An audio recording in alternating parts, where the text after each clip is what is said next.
অলস গিন্নির আজকে বাম্পার বাম্পার করে সুন্দর করে সেজে গেছি। দেখেন খাওয়া দাওয়া করার জন্য কি খাওয়া দাওয়া, আজকে শুধু খাওয়া দাওয়া হবে, সব কিছু সম্পর্কে আপনাদের বলছি। এবং খাওয়া দাওয়া করে যখন আমি বাসায় ফিরছিলাম তখন কিন্তু প্রচণ্ড একটা বিপদে পড়ে গিয়েছিলাম, সেটা সম্পর্কেও আপনাদের বলবো। তো অনুষ্ঠানটা কি আপনাদের বলে দিই। অনুষ্ঠানটা হচ্ছে আমার ভাইয়ের ছেলের জন্মদিন, সেই জন্মদিন উপলক্ষে গিয়েছি। এটা হচ্ছে গিফট আমার ভাই আমার ভাইয়ের ছেলেকে দিয়েছে। এই যে দেখে নিন, এই হচ্ছে আমাদের বার্থডে বয়। সবাই বার্থডে বয়কে একটু হ্যাপি বার্থডে বলে দিন।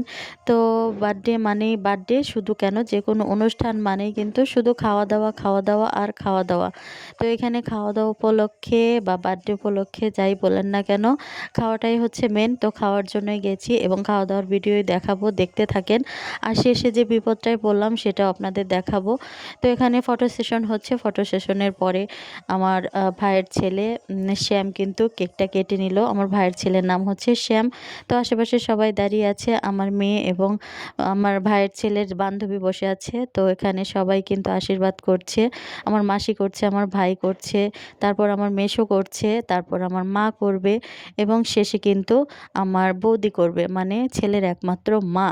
তো ছেলের একমাত্র মা বললাম, এটা কেউ খারাপভাবে নেবেন না, ছেলের তো একটাই মা হয়, আরেকটা হবে শাশুড়ি মা। সে যাই হোক, এই যে দেখতে পাচ্ছেন সবাই বসে আছে, কেক কাটা হচ্ছে, এদিকে এদিকে খাবার দাবার শুরু হয়ে যাবে। তো আমরাও অপেক্ষা করছি খাবার দাবারের জন্য। এই দেখেন আমার মামাতো বোন খুব সুন্দর করে কেকের পিসগুলো করতে পারে। এদিকে আমার বৌদি কিন্তু সবার জন্য খাবারগুলো রেডি করে দিচ্ছে। এই যে দেখতে পাচ্ছেন, এটা কিন্তু পাকা কাঁঠাল না, এটা কিন্তু কাঁচা কাঁঠাল, এখনও পাকেনি। এটা তরকারি রান্না করে খাওয়া হবে। তো আমার বৌদি এবং আমার বোন সবাইকে খুব সুন্দর করে খাবার পরিবেশন করে দিয়েছি। আমি কিন্তু খাওয়া দাওয়া শুরু করে দিয়েছি। তো খাবার দাবার খেতে আমি বরাবরই খুব পছন্দ করি। আর এইখানের খাবার দাবার তো অনেক বেশি ভালো। এখানে মানে কয়েকদিন পরপরই এমনিতেই খাওয়া হয়, এটা যেহেতু আমার মাসির বাড়ি।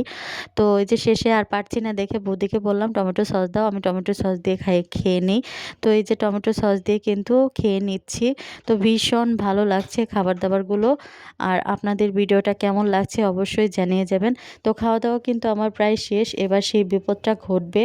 এই বিপদটার জন্য একদমই প্রস্তুত ছিলাম না, তারপরেও ঘটে গেল এই বিপদটা। আসলে মজার শেষে সাজা থাকেই, অল্পের জন্য এই বিপদটা থেকে বেঁচে গেলাম। তো অনেক কষ্ট করে কিন্তু সম্পূর্ণ খাবার খেয়েছি। এই যে দেখেন, শেষ পর্যন্ত আমি খাবার দাবার কিন্তু ফিনিশ করেছি, অনেকক্ষণ সময় লেগেছে।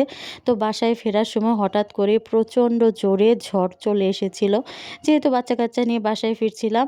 তো মানে খুব কষ্টে সার করে বাসায় ফিরেছি। ভিডিওটা কেমন লাগলো কমেন্টের মাধ্যমে জানিয়ে যাবেন। ভালো লাগলে অবশ্যই লাইক কমেন্ট শেয়ারের ভালোবাসা দিয়ে যাবেন। ধন্যবাদ সবাইকে ভিডিওটি দেখার জন্য।